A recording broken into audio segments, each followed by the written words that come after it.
Merci de nous recevoir dans ce super cadre. C'est vrai que vous avez un cadre qui est magique, dans une belle maison. Une maison que tu as repris, ça fait combien de temps maintenant? Alors c'était une maison qui a été édifiée par Marc Vera en 92, que nous avons repris, moi et ma femme, le fonds de commerce. Les murs appartiennent toujours à Marc Vera, c'est quand même bien de le souligner. Nous avons repris cette maison en 2010, donc ça fera 7 ans le 1er juin 2017. Et on a commencé à faire une cuisine décomplexée. Et parce qu'on n'était que 4 en cuisine et je ne pouvais pas imposer finalement une cuisine marxienne puisque je sortais chez Thierry Marx un petit peu auparavant. Donc j'ai commencé à refaire quelque chose finalement de simple et bon. Et tu sais, quand je travaillais chez Marc Vera, on faisait une cuisine paysanne qu'il a tout de suite différencié des autres. Et moi, tout de suite, ça m'a parlé. Et quand presque la maison m'a parlé, elle me dit petit, fais simple, tu risques de faire bon. Mais ça, c'est une phrase à Paul Bocuse.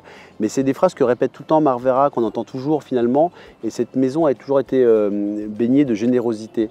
Alors, on a fait des côtes d'agneau avec un vrai jus au pain piolet, puis un gratin savoyard. Et puis, on a fait du poisson avec des petites pommes de terre. Et puis, on a été au relevé d'une étoile Michelin. Et je me suis dit, mince. C'est peut-être ça la Mais vérité. c'est peut-être ça la vérité. Et du coup, j'ai approfondi le système, puis à chaque fois, en écoutant ce qui se disait, épure, simplifie. Puis après, les clients nous ont conseillé aussi qu'ils faisaient des grandes maisons, mais faites simple, encore une fois, vous essayez de faire bon, 2 fois, 3 fois. Et puis finalement, on a laissé parler le produit. Et puis le produit et le bonhomme, parce que genre, on se connaît un petit peu aussi, et je crois que c'est aussi ton cœur, tes tripes qui parlent, et cette simplicité de l'homme aussi qu'on retrouve un peu dans ta cuisine, quoi, hein. Alors, je sais pas, simple, en tout cas, c'est vrai qu'on a, nous, ce qu'on ne veut plus, c'est souffrir en cuisine. On veut pas, c'est quand même laborieux, des fois on dit ouais, 40 couverts dans les gastro, ça va, c'est les vacances. Non, 40 couverts, on envoie quand même plus de 400 assiettes. Donc il y a quand même une implication personnelle, mais si on fait trop compliqué, on souffre parce que le client, on n'a peut-être pas satisfait la totalité de tous les clients. Il faut que ça soit très régulier une cuisine, il faut que chacun y trouve son compte, sans jeu de mots.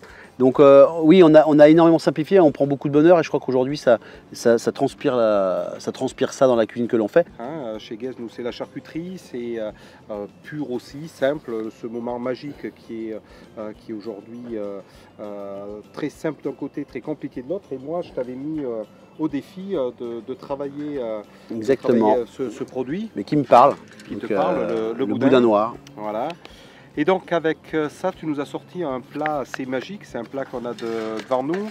Et je voudrais que tu me le réexpliques, ce plat, qu'on puisse le faire à tous ceux qui vont voir cette vidéo. Parce que c'est un plat très complexe quand on voit comme ça et très simple finalement à faire. Parce que là aussi, il y a beaucoup de cœur, d'idées.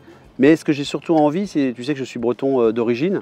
Nous sommes en Haute-Savoie, on a des pommes de Cercier, la Croix de Savoie, qui sont formidables, IGP, bio, qui sont non loin d'ici. On a le boudin que tu nous as apporté qui me parle, puisque dans la nature bretonne, mais même haute-savoyarde, le boudin dans nos régions de campagne, la charcuterie, c'est emblématique. Et j'aime, dans ma cuisine aujourd'hui, puisqu'on m'a demandé, non, mais on doit créer une identité, on a mélangé tout ça. La Bretagne, la Savoie, ton pays, l'Ardèche. Et donc le sarrasin, les pommes de Cercier, ton boudin, une Saint-Jacques de plongée. Donc tu as pelé tes pommes, tu les as tournées en forme de banane, tu les as fait revenir. Là, on les a rendues un peu sexy, ces petites pommes. Mais ce qu'on voulait surtout avec Germain, c'est retranscrire un plat qui peut, voilà. Moi, ce que je veux, c'est qu'on puisse manger à la maison en 5 minutes. C'est ça.